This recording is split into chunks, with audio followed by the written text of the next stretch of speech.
Back, the National Credit Regulator has warned consumers to spend wisely and to think about the money they'll need in January, as it's just around the corner. Those fortunate enough to receive a 13th check or a bonus have been urged to rather use their bonus to pay off their debts and create long-term investments. The festive season is upon us, and retailers are doing their best to urge consumers to part with their hard-earned cash. Experts say they should plan their trips to the mall, have a budget and stick to it.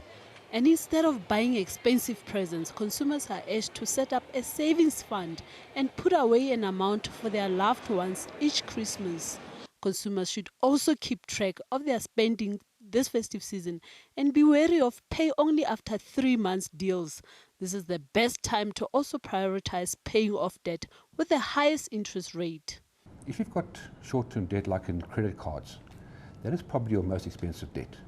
So apply your bonus to your credit cards first and try and get those under control.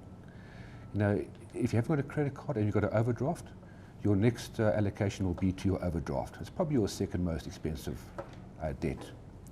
And then after that, if you have a bond, then put your bonus into your bond.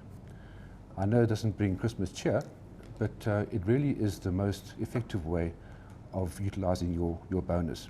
A tax-free savings account is just one of the savings vehicles that consumers can have to create a nest egg for themselves. Allocating a portion of their savings to this vehicle will help to grow money quickly. A lot of people don't understand that you've got a tax-free savings account in a bank, but you can create a tax-free savings investment, which can be a unit trust portfolio, which is offered by the major asset management businesses and long-term life insurance companies.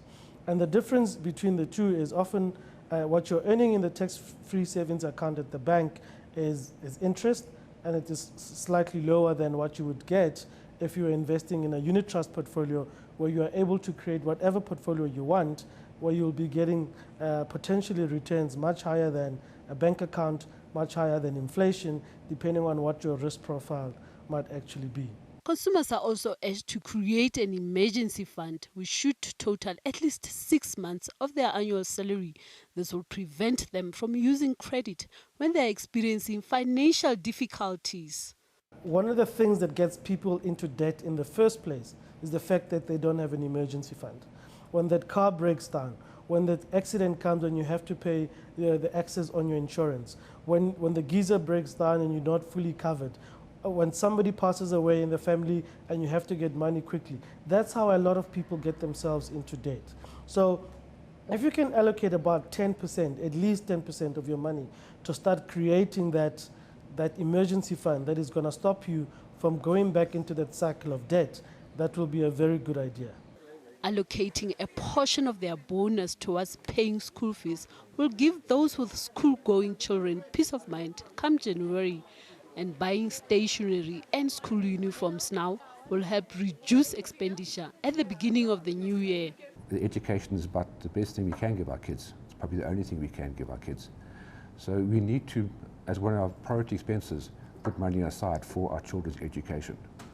Experts say that this is not the best time to start planning a holiday, and that you should start planning for a December holiday earlier in the year. However, experts agree that allocating a portion of your bonus towards pampering yourself will help motivate you to spend the money wisely.